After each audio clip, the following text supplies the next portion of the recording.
Hoy muchas personas hablan de racismo, hoy muchas personas hablan de personas racializadas, hoy todas las personas que tenemos piel morena podemos considerarnos somos personas racializadas. Una vez un tipo en Coyoacán me acosó por varias cuadras desde su coche, así invitándome a subir.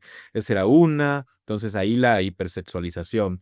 Después me ha tocado que gente vamos por la misma acera y cuando nos vamos a topar que se cambien de acera. Cuando yo llegué a vivir a la Ciudad de México, llegué y empecé a trabajar en una agencia de fotografía, se dedicaban a fotografía de bodas y en algún momento la agencia le estaba yendo muy bien y se estaba expandiendo, ¿no? Y entonces iban a agregar una línea telefónica. Y entonces lo primero que me dice a mí la dueña es como de, tú no contestas ese teléfono nunca. Gran parte de mi familia, pues, somos personas de piel morena, pero yo tenía una tía de piel morena que decía que las personas morenas no tenían clase. Un podcast sobre marketing inclusivo, diversidad, representación e inclusión. Reconstructo. Bienvenidas, bienvenides y bienvenidos a Reconstructo, el espacio donde se reconstruye el pensamiento. En esta ocasión tenemos un invitado muy especial. Nos acompaña Hugo. Hugo, bienvenido. Hugo Arellano es un artista que ahorita les voy a platicar un poquito más de él, pero vamos a hablar sobre el tema de la representación en imágenes. Las imágenes y la representación en medios es uno de los temas más importantes para la forma en la que las personas somos percibidas en el día a día. Hugo nos va a hablar un poco más de cuáles son las características de esto, pero me gustaría hablarles un poco de cuál es la trayectoria de Hugo. Hugo Arellanes es fotógrafo afromexicano, activista y educador, cuyo trabajo ha sido expuesto en México, América Latina y recientemente en Nueva York. Hugo utiliza la fotografía como una herramienta antirracista y educativa y ha desarrollado proyectos como Huella Viva, Negro Presente y Narrativas Negras. Bienvenido, Hugo. Y pues bueno, me gustaría, para empezar, Hugo, poder preguntarte, porque lo platicábamos un poco antes de iniciar, eh, todas las personas tenemos siempre una alternativa de poder decidir dentro de lo que nos dedicamos y dentro de lo que ejercemos, el camino que tomamos. Y sabemos que como artista visual, sabemos que en el campo de la fotografía, pues hay caminos que son mucho más remunerables y que generan mucho más prestigio y que trabajar con ciertas marcas haciendo ciertos contenidos, pues probablemente da una vida mucho más cómoda, ¿no? Mm. Pero hay algo seguramente que te llevó a tomar este camino que tiene que ver con la representación de comunidades afro, que tiene que ver con los temas de racismo, y me gustaría escuchar tu historia, porque todas las personas que estamos trabajando en temas de activismo tenemos una razón o algo o algún parteaguas que nos lleva a dedicarnos a esto. ¿Cuál es tu historia? ¿Qué es lo que te marca y te lleva a hacer esto? A mí, el parteaguas creo que es la forma de educación que me dieron. Eh, Crecí en una comunidad negra en la Costa Chica, conocí y fui tutorado por uno de los grandes iniciadores del movimiento afrodescendiente en México, el padre Glim. Entonces, para mí, eh, sí, como esta parte de, de mostrar cómo somos las personas afrodescendientes, de hacerlo desde una perspectiva ética, de haberme enfrentado también al racismo muchas veces eh, por parte de antropólogos que van y que llevan sus cámaras y que quieren fotografiarnos en ciertas condiciones. Para mí eso me marca, pero creo que el parteaguas más importante es cuando me mudo a la Ciudad de México. Me mudo a la Ciudad de México en 2014 y me doy cuenta que no hay mucha información sobre las comunidades afrodescendientes en ese momento. Yo ya había iniciado un proyecto que se llama Huella Negra en la costa, pero que estaba como ahí construyéndose y aquí toma forma, porque también de alguna manera cuando te alejas de tu comunidad, puedes verla desde otra perspectiva. Entonces pude ver como las problemáticas un poco más desde fuera, obviamente los análisis que hay desde la academia acá también me ayudaron a entender muchísimo cómo es que viven nuestras comunidades y así. Y entonces este proyecto de Huella Negra se fortalece y tomamos como herramienta principal la imagen, como esta herramienta que nos va a ayudar a deconstruir estos imaginarios que tenemos sobre lo afro, sobre lo racializado. Entonces, para mí, eso, como el que hubiera mucho desconocimiento de la población negra en la ciudad, para mí es un parteaguas porque me propuse eso, como de, va, pues yo voy a informar en mi círculo. De hecho, esa era mi idea, informar solo a mi círculo más cercano y afortunadamente fue como el proyecto solito se fue creciendo, se unió más gente y, y eso, hasta ahorita ha ido funcionando, como te decía, ahorita está en stand-by, pero yo prácticamente sigo produciendo imagen antirracista.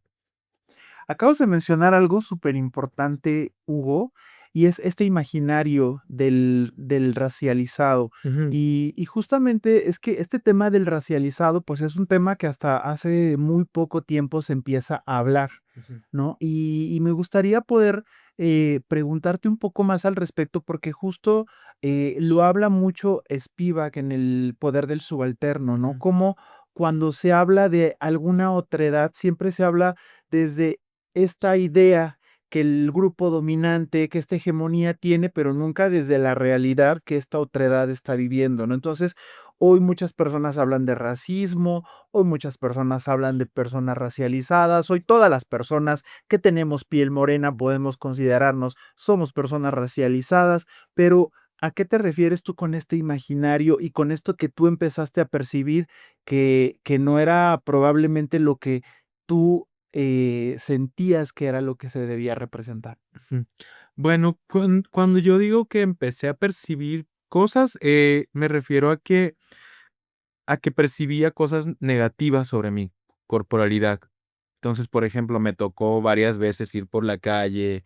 Una vez un tipo en Coyoacán me acosó por varias cuadras desde su coche, así invitándome a subir. Esa era una. Entonces ahí la hipersexualización.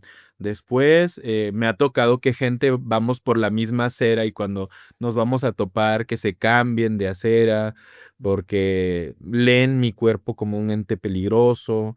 Entonces, eso.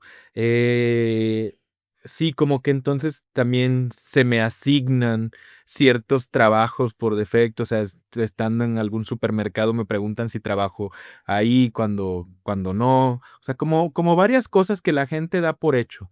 Entonces, otra de las cosas que es parte de cómo hemos vivido esta parte de la colonialidad, pero por ejemplo, cuando vas al mercado y que la gente te diga güerito, güerita, y tú dices, pero ¿por qué me dices así? O sea, que solo los güeritos tienen poder adquisitivo y así como que empiezas a cuestionarte. Yo soy una persona que me cuestiono mucho el lenguaje, porque para mí ha sido muy importante Ujú. cómo nos enunciamos. Entonces, por eso también la imagen, el ver cómo nos fotografían o nos fotografiamos, para mí también es muy importante porque es cuestionar cómo se realiza, desde qué sesgo viene todo esto. Entonces, la colonialidad, pues para mí ha sido como parte fundamental de lo que ahora es el racismo. ¿Hubo alguna experiencia de racismo en específico que hayas vivido y que te haya marcado de manera específica?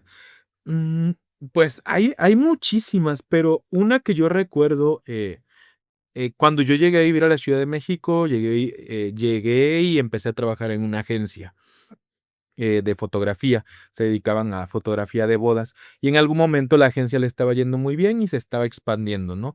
Y entonces iban a agregar una línea telefónica. Y entonces lo primero que me dice a mí la dueña es como de, tú no contestas ese teléfono nunca.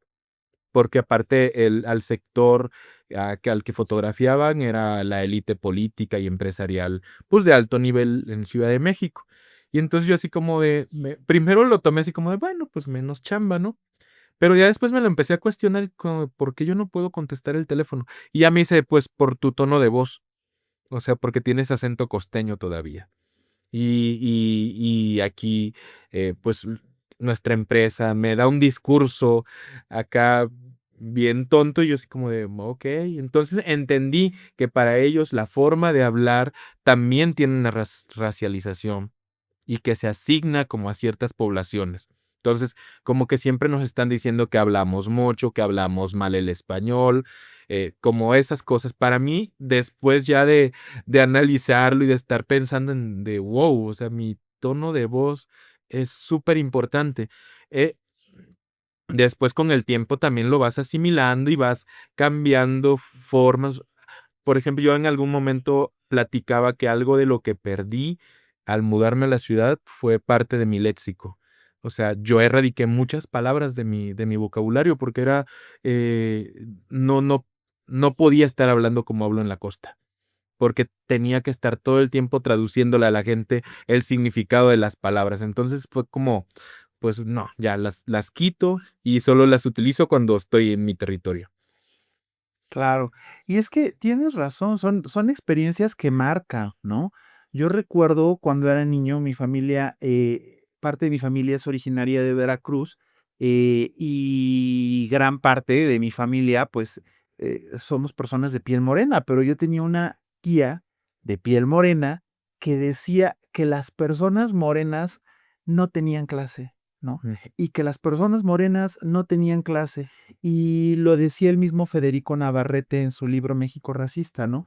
Es ujú, que ser moreno no es aspiracional. ujú, Y en un reportaje que hizo Nexos sobre temas de racismo, mencionaban que las personas, que los fotógrafos que hacían contenido para revistas de sociales, no recibían pago si salían personas morenas en las fotografías, en todas estas revistas que conocemos como Quién o algunas otras revistas ujú. sociales específicas, donde sí es cierto, o sea, no nos lo cuestionamos, pero crecemos viendo publicaciones de sociales donde nunca hay personas morenas, ¿no? Todas las personas retratadas son personas blancas. Entonces, a mí me gustaría preguntarte, en este tema de las imágenes que me comentas que también es algo que te gusta estudiar desde la parte de los autores, de la teoría y a la parte que tiene que ver con la práctica que la ejerces, ¿qué narrativas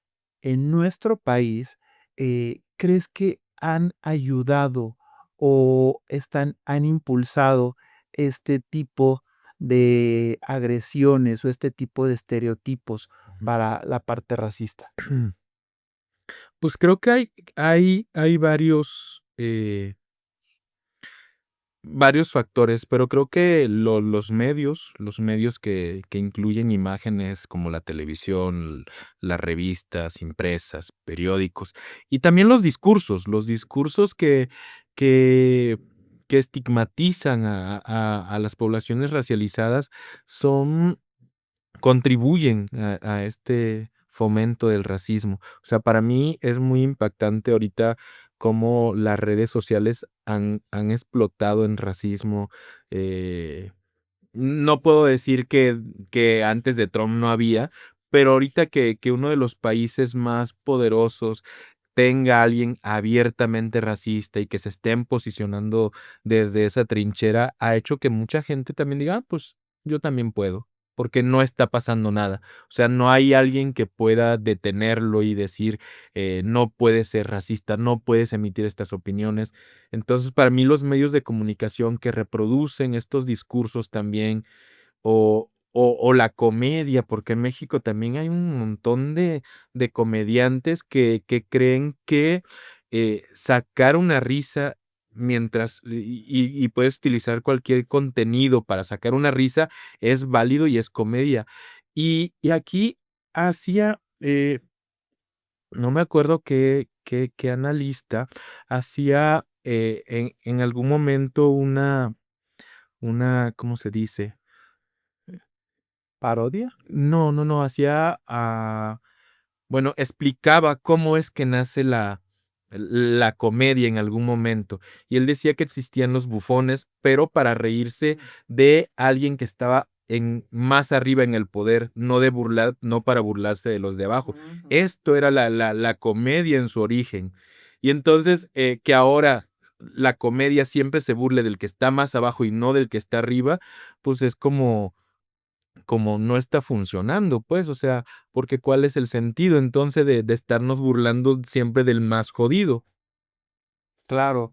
Y es que esto tiene que ver un poco, eh, pues, como con este bullying, ¿no? Que los grupos también están empezando a ejercer sobre estas otras, diversidades que en algún momento se ven como otredades, pero que empiezan imaginariamente también a ganar derechos, y entonces empiezan a ver como en su imaginario, digo, perdidos algunos derechos, ¿no? Que es un poco de lo que hoy pasa en gobiernos de ultraderecha, que pasa en Estados Unidos, cuando se eliminan todas las políticas de diversidad o de inclusión, porque se dice, bueno, si le están dando preferencia a ciertos grupos o a ciertas personas, dentro de ellas a las comunidades negras, pues entonces las personas de piel blanca estamos quedando en desventaja, y estas narrativas se van llevando por este lado, ¿no?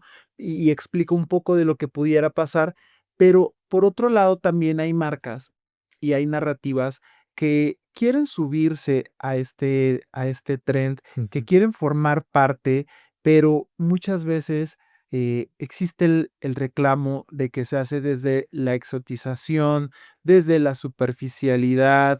eh, ¿Tú qué opinas de esto y cómo detectamos cuando algo se está haciendo en temas raciales, desde la exotización, desde algo superficial? ¿Cuál es la clave para podernos dar cuenta? Yo creo que es importante que las marcas incluyan a asesores especialistas.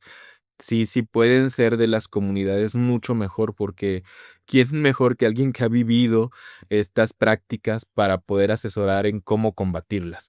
Porque luego se busca a estos famosos expertos que han estudiado en las universidades, pero que al final bien siguen reproduciendo los mismos discursos y las mismas prácticas. Entonces, en ese sentido, yo siempre he propuesto que busquen a personas que sean de las comunidades, que pertenezcan a la población a la cual se le quiere enviar un mensaje, porque ellos van a saber, ellas van a saber mucho mejor cómo combatir estas prácticas. ¿Y tú has visto o has ejecutado en tu experiencia algún ejemplo de una comunicación o de una campaña que digas, pues esto lo he visto que se ha hecho correctamente, que es un trabajo que sí puede ser digno de ser algo para ponerlo como ejemplo a reproducir? Ujú. Eh, en 2019 con el colectivo Coopera hicimos la campaña del Afrocenso, en la que se buscaba justo cuáles eran las fotografías o imágenes que se iban a reproducir en todo el país. Eh, Correcto. entonces, algo de lo que estudiamos muchísimo era justo que no se reprodujeran estereotipos, que se eliminara esta parte del esencialismo de qué es lo negro, porque también, como era una campaña para afrodescendientes, luego se cae en el esencialismo de cómo es un afrodescendiente, ¿no? Que tiene que tener el cabello chino, labios de tal forma, nariz de tal forma, cierto tono de piel más oscuro para poder encajar. Y no, o sea, la afrodescendencia en México es muy diversa, justo también por la gran mezcla que ha habido. Entonces, eso es algo que se cuidó muchísimo y y ya lo demás como la parte de textual, de cómo se difundió, en qué espacio se puso. Entonces, por ejemplo, se puso en el metro, en las comunidades se pintaron murales, con estas imágenes y así. Se difundieron folletos, se hicieron campañas de televisión y de radio. Entonces, como eso, el impacto fue fuerte. Desafortunadamente, el censo no se logró como se hubiese querido, porque, pues, en ese momento entramos a cuarentena por la pandemia y el censo se quedó a la mitad. Pero el trabajo que se hizo con esa campaña, pues sí, fue también de mucho tiempo, porque se empezó a hacer como un año antes. Entonces, es algo en lo que se tiene que trabajar mucho, que tiene que haber muchas miradas para poder hacer los análisis desde diferentes perspectivas. Sí, y es que, por ejemplo, se habla mucho de las personas racializadas y de acuerdo a datos como de encuestas nacionales de discriminación, donde más del 70% de las personas en México somos personas que tenemos piel morena, pero de las personas afrodescendientes se habla muy poco porque Ujú. también para las marcas, pues no hay una visibilidad. Y quisiera preguntarte, ¿en qué momento se encuentra en este momento, en qué punto se encuentra la comunidad afrodescendiente hoy? ¿Cómo consideras y qué tantos números o datos existen? Porque muy pocas veces las marcas, los mercados voltean a verlas porque se considera que es un número muy pequeño y que no es significativo, Ujú, y entonces por eso, pues, a veces se pasa de largo, ¿no? ujú. ¿En qué punto crees que se encuentra? Eh, em, en temas numéricos, pues somos 2.5 millones de personas afrodescendientes en el país, afromexicanos. Pero a esto agrégale toda la migración que ha habido en los últimos años y que muchos de ellos, pues ya no, porque la ruta de muchos migrantes es llegar a Estados Unidos, pero dado que hay un bloqueo ahorita, pues muchos de ellos se están quedando aquí. Muchos se están quedando en la frontera de Chiapas, eh, hace un año era muy, muy visible ver a mucha comunidad haitiana en Iztapalapa, aquí en el centro, en la Cuauhtémoc, eh, pues eso, entonces como que esto es otro número más y eso. Y todas estas campañas que de pronto se hacen, pues tienen que agregar a todos, o sea, tanto afromexicanos como afrodescendientes. Eh, ¿Y cómo estamos? Creo que eso de pronto me da un poquito de coraje la parte de que si no somos un número muy grande a las empresas no les interesa porque no les reditúa, es como de nos siguen viendo como mercancía y entonces es como, pues entonces no me incluyen. O sea, si solo soy una mercancía para ustedes, no, prefiero no ser incluido, porque siento eh, que una buena inclusión debe de partir de querer que la situación cambie, de que sea un mundo mejor. ¿Y tú consideras, por ejemplo, que este tema hoy para la comunidad afro implica faltas de oportunidad, en términos generales, sustanciales, importantes? O sea, ¿consideras que hay un impacto relevante, a diferencia de las otras diversidades, mucho más significativo? Según yo, el segundo punto de discriminación, el primero creo es por embarazo y el segundo es por tono de piel. Ujú. Entonces, imagínate, vas a solicitar trabajo a una empresa y van dos personas, una persona blanca y una morena. Es obvio que la persona blanca tiene muchas más oportunidades también por cómo está construido todo el sistema. Entonces, sí, claro que el impacto es muy, muy grande en todos los sentidos porque ya no consigues el trabajo. Después, pues la vida es mucho más cara porque al no tener dinero también te toca vivir en las partes más alejadas. Pagar transporte para todos los días estar saliendo, buscar trabajo, eso. La delincuencia, pues, está mucho más grave en las periferias. Entonces, imagínate que te asalte. Se va complicando tu vida cada vez más. Entonces, sí, el impacto es muy, muy real. Okey. Oye, Hugo, y tú me comentabas hace un momento que regularmente trabajo lo haces de manera independiente, Ujú. no haces muchas colaboraciones con marcas, con gobiernos. ¿Por qué motivo? ¿No consideras tú que también parte del cambio podría estar en estas comunicaciones masivas? ¿Cuál es la razón por la que tú consideras en este punto o has tomado la decisión de no tener estas colaboraciones con? Eh, con gobierno en general tomé la decisión hace mucho porque siempre ellos quieren elegir las imágenes que van a mostrar. Y, y no es algo que me interese, porque porque siempre buscan la imagen más folclorizada. Entonces, y ya colaboré mucho tiempo con gobierno, regalé fotos mucho tiempo.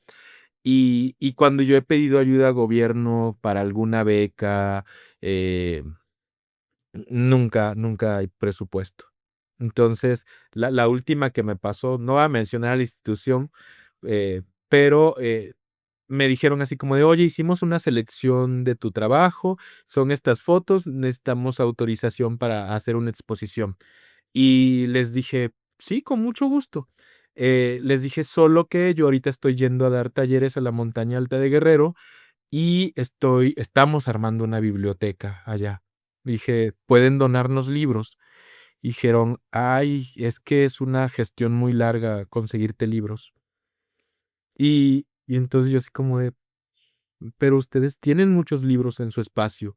O sea, ¿por qué no pueden donar unos cuantos? Porque yo les decía, no me remuneren las fotos, pero denme libros. Y dijeron, no, es que es muy tardado. Y les dije, pues entonces no. Y ahí se cortó el vínculo, porque es como, porque yo me voy a esforzar por ellos y ellos no por la gente. O sea, es la burocracia que se ha construido al interior de las instituciones es bastante inútil. Entonces, por eso yo desde hace mucho tiempo decidí no colaborar con gobierno. Colaboro con algunas instancias, como por ejemplo con COPRED, porque conozco quién está dirigiendo COPRED.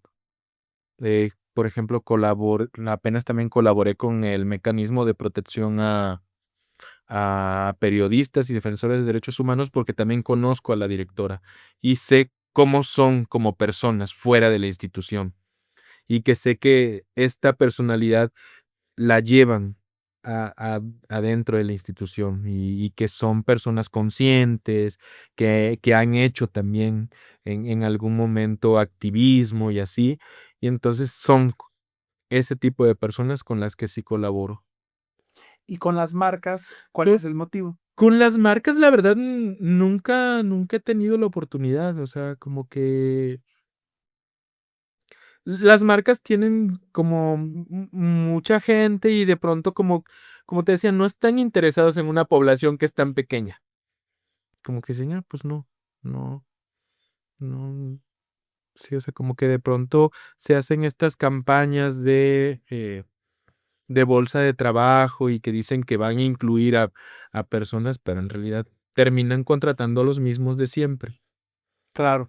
Y es que justo es parte de la dinámica que se busca promover, impulsar y cambiar desde el marketing inclusivo, porque Ujú, cuando se retratan a personas diversas y hablamos específicamente de tonos de piel, eh, habitualmente es para bolsa de trabajo, habitualmente es para comunicación interna, ujú, pero no lo hacemos para comunicación externa, no lo hacemos para campañas de marketing, porque incluso tuve una marca en algún momento que al proponerle esto, me hablaba de no quiero abaratar mi marca, ¿no? mm, Pero creo que también es un tema de una narrativa que vive en nuestro imaginario, ¿no? Porque no existen pruebas fehacientes en términos de estudios con rigor y es un poco más esto que decidimos contarnos porque creemos que así es. Y son de estas cosas mm, que nos contamos y que nos queremos creer porque es parte de este racismo velado que nosotros tenemos como comunidad y como sociedad, en donde reforzamos estos discursos y estas narrativas desde nuestro juicio, ¿no? ujú, Pero creo que es muy importante también empezar como a derrocar estas ideas a través de los datos, a través de los números y a través de las conversaciones. ujú, Porque como lo hablábamos hace un momento, tampoco somos minorías, ujú, somos mayorías en México, muchas diversidades. Por eso creo que también es incorrecto hablarles como grupos minoritarios, que ujú, en muchos tiempos se, se ujú, se llegó a decir, ¿no? Pero sí es un poco la idea que nos han vendido y nunca nos hemos cuestionado, ¿no? Pero me gustaría también, para ir cerrando un poco la conversación, hablar de las soluciones, porque hablamos un poco de la problemática, hablábamos, me comentabas hace un momento, pues sí, que especialistas y personas que formen parte de las comunidades son quienes deberían de estar en estas asesorías, ¿no? Ujú. Pero ¿cómo crees tú hoy que deberían de contarse estas historias? ¿Hacia dónde deberían de ir estas narrativas? ¿Qué tonos deberían de ir tomando? ¿Qué personas o qué caminos deberían de irse mostrando que no se están haciendo hoy desde tu Mm. perspectiva? Pues, pues primero creo que eh, hacernos consciente de que estamos viviendo en una sociedad racista y a partir de ello ver cómo podemos contribuir a que sea menos. O sea, porque para mí ahora es tan palpable como cómo importa más un producto sobre la vida de alguien. eh, Quizás me voy a desviar un poquito, pero hace 2 días, eh, 2 chicas están cruzando el semáforo y un señor prácticamente les echa la camioneta encima porque según él van pasando muy despacio.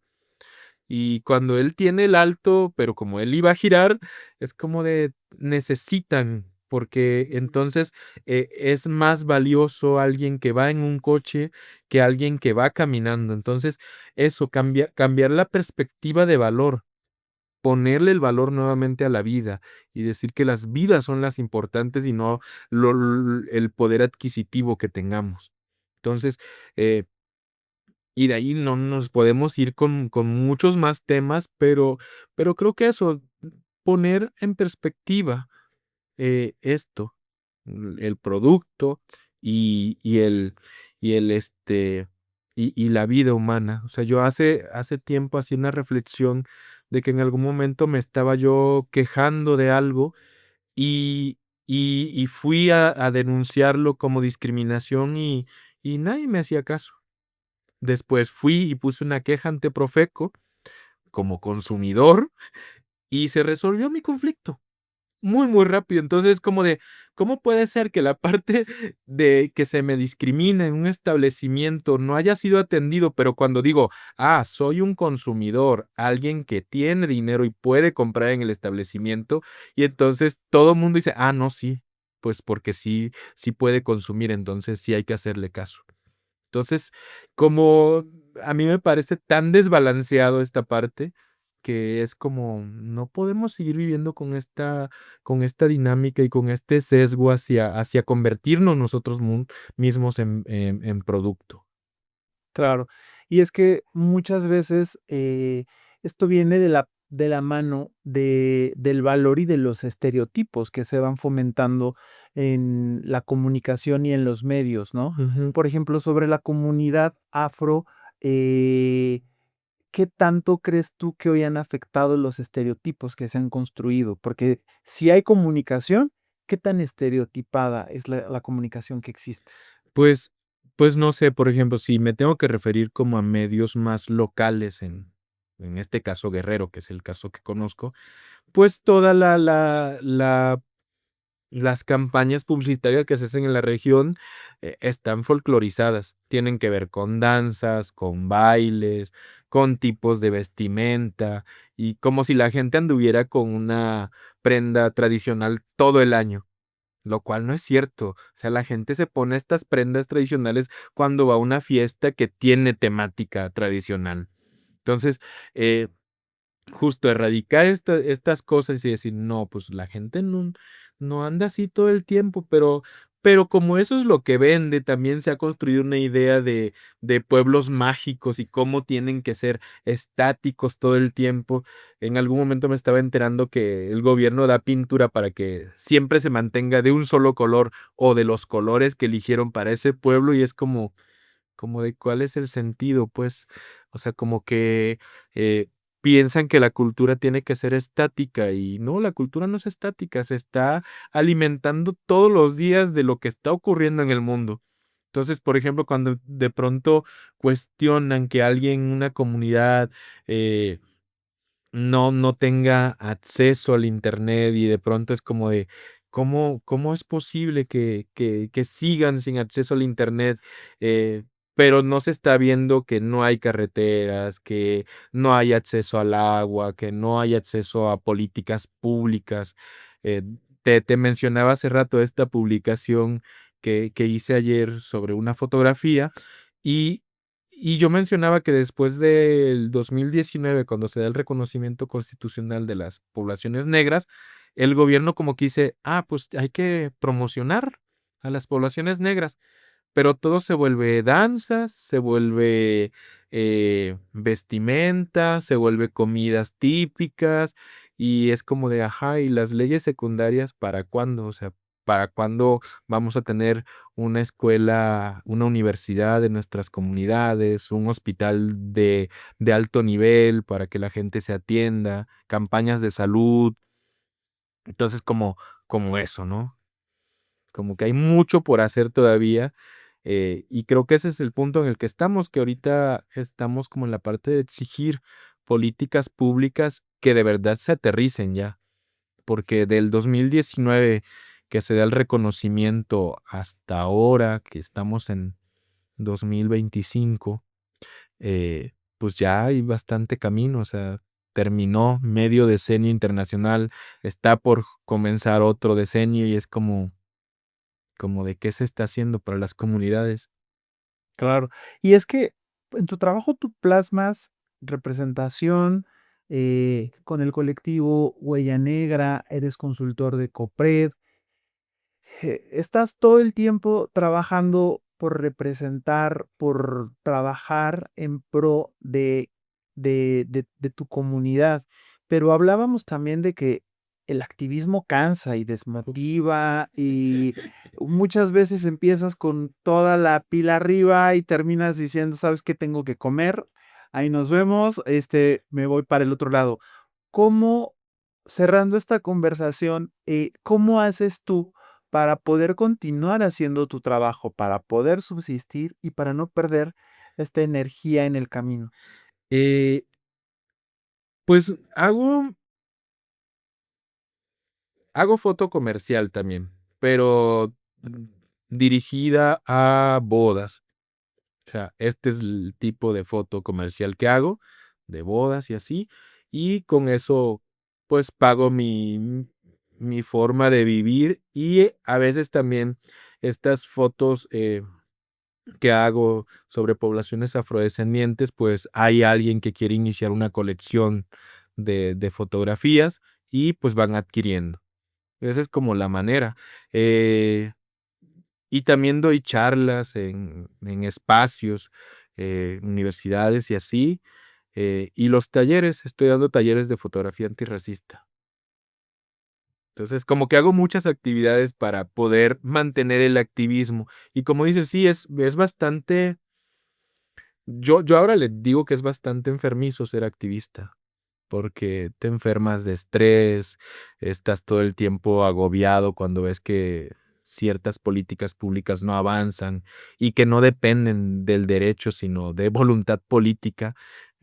Es como que te desanimas y de pronto quieres animar a alguien más a que, a que le entre, pero pues no hay beneficios de ser activista. Entonces, como que no hay también mucho cómo motivar a las personas. Para mí, creo que uno de mis mayores motivaciones es mi hija. Tengo una hija y que de pronto no tenga que pasar por todo lo que hemos pasado en la familia.